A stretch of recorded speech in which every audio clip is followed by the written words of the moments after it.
Imagine the U.S. military deployed into Los Angeles streets, not at the request of local leaders, but against their wishes. Marines, National Guard, even surveillance drones, all authorized in the name of law and order.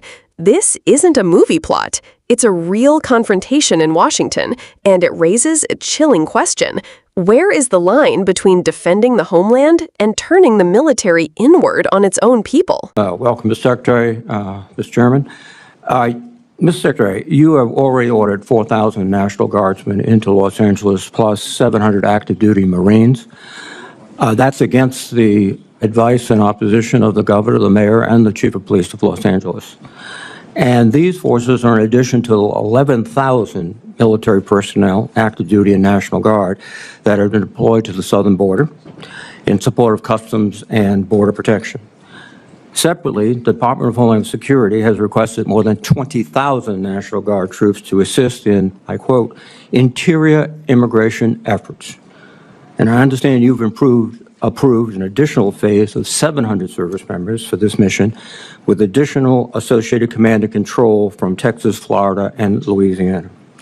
This week, the Department of Homeland Security sent another request for DoD support to transport ammunition, quote, to authorize military forces to detain or arrest American citizens, to provide DHS with military drone surveillance support, and to have the Marine Corps advise DSH on running joint operations. Is it your intent to approve these requests, all of them? Well, Senator, we very much support President Trump's focus on defending the homeland on our southern border, as well as supporting law enforcement officials doing their job in ICE in Los Angeles who deserve not to be assaulted, accosted, and rioted while rounding up one of the 21 million illegals allowed in as an invasion under the previous administration. Are you prepared to authorize DHS to use drones and also to authorize military forces to detain or arrest American citizens? Senator, every authorization we've provided the National Guard and the Marines in Los Angeles is under the authority of the President of the United States, is lawful and constitutional. They are assisting in defending law enforcement officers and law enforcement facilities in the execution of their job. The answer is yes. In the city of Los Angeles. How are you paying for this? Is this done on a reimbursable basis by the Department of Homeland Security, or is the Department of Defense paying for this?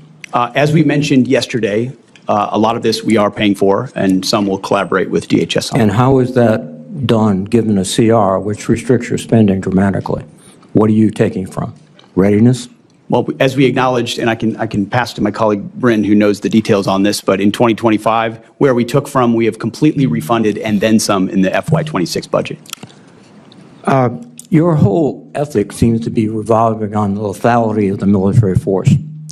How is this operation with Marines and National Guardsmen improving their lethality?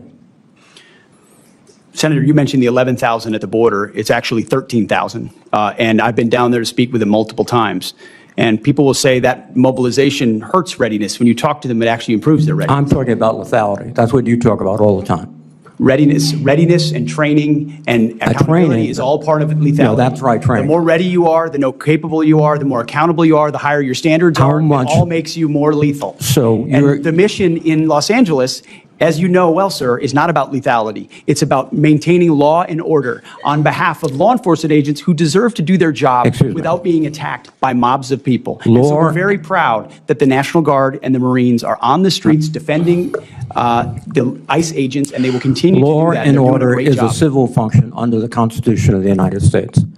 Civil enforcement, law enforcement authorities, not the U.S. military. And there's plenty of precedent for the U.S. military supporting law enforcement officers. What your military is doing right now is laying concertina wire, guarding buildings, maintaining vehicles for other services. This is not only, I think, illegal, but also a diminution of the readiness and the focus of the military. But let me change course a bit. There's a general understanding that you have taken possession of this Qatari aircraft, the 747.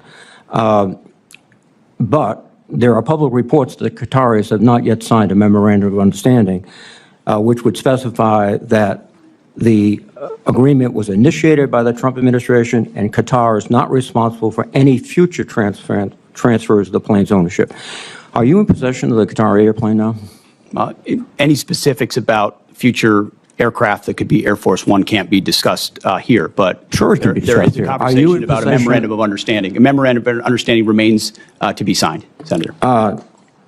You have signed a contract with a company to reconfigure the aircraft. What is the price of that contract? That cannot be revealed in this setting. So Why can't it be revealed in this setting? Well, this is the Appropriations Committee of the United States Senate. We appropriate the money that you will spend after it's authorized by my committee. And you cannot tell us how much the contract is for? you will have that number, Senator. It just can't be talked you want about it in a now. public It's realm. been signed. The contract has been signed, correct? The contract has been signed? The memorandum of understanding is not No, no, complete, and I'm therefore talking about it's the not- contract with the American contractor. Has it been signed? It's nothing on that front that I'm aware of is being executed. Well, that's contrary to what we've all heard. Second thing, what's the delivery time in the contract? Again, the delivery time of anything of that sensitive nature is not for public consumption. Can you tell me the delivery time for the Boeing aircraft that were being prepared for Air Force One? Was that in the contract? One of the problems is that the way we actually procure aircraft in this country takes so long Oh, that yeah. when it's ordered, it's 7, 8, 9, 10 years late, requiring the necessity for a stopgap alternative. Well, no. What you've just said is that the Boeing information was public knowledge. The delivery date, the cost overruns, but this is not. Because this is not only a bad deal for the American public, it is just it's gratifying the president's ego. That's all it is. Thank you.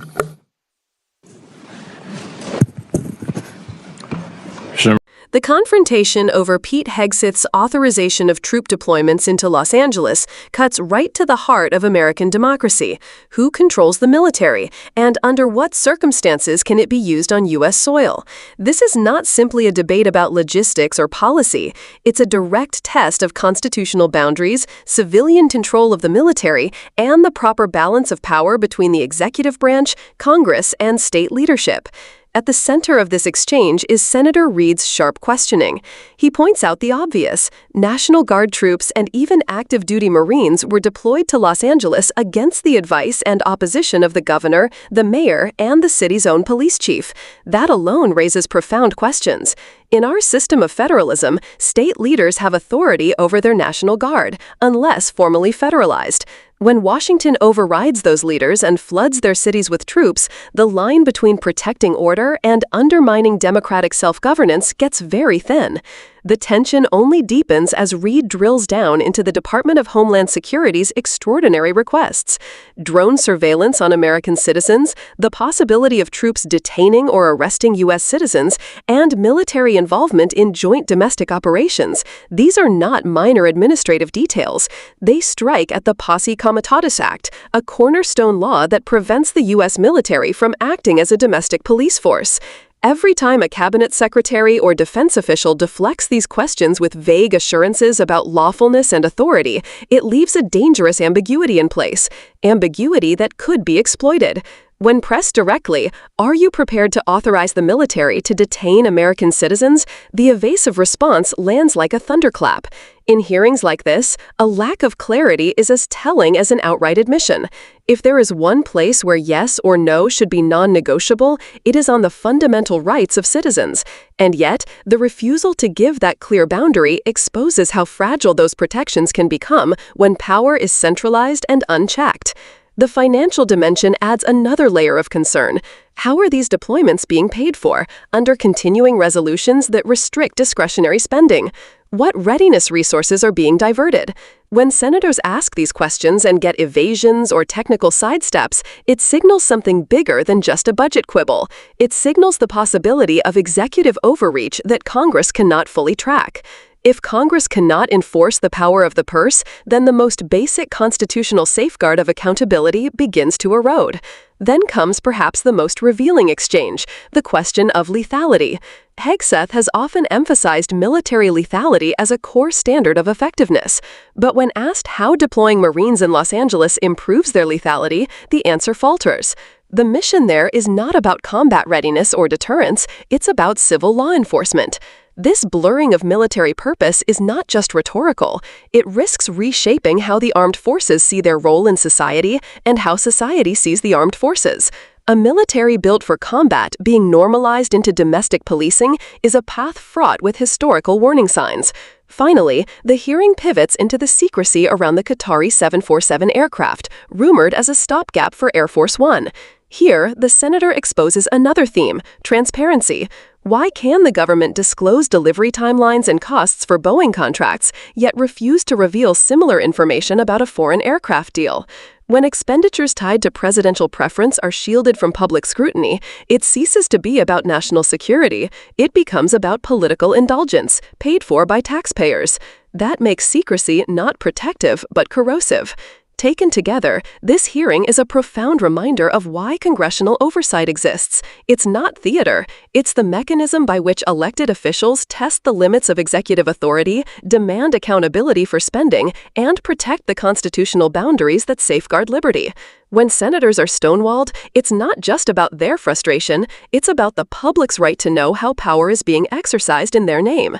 For viewers, the takeaway is clear. Democracy doesn't unravel all at once. It weakens when troop deployments blur into political tools, when legal safeguards are evaded with vague language, when spending becomes opaque, and when oversight is treated as a nuisance rather than a duty. Understanding these hearings is about more than political curiosity. It's about equipping citizens to see the warning signs, demand transparency, and insist that those in power remain accountable. Leadership in government is not about avoiding embarrassment or defending political loyalties. It's about honoring the oath to the Constitution. And when that oath is tested, as it was here, the public deserves nothing less than full honesty and accountability. If you want to understand how military power, constitutional law, and political accountability collide in real time, this hearing is essential viewing. Subscribe to stay informed, dig deeper into how government oversight protects democracy, and share this video to spark the conversations we need to have about power, transparency, and the rule of law, because only an informed public can keep leaders honest.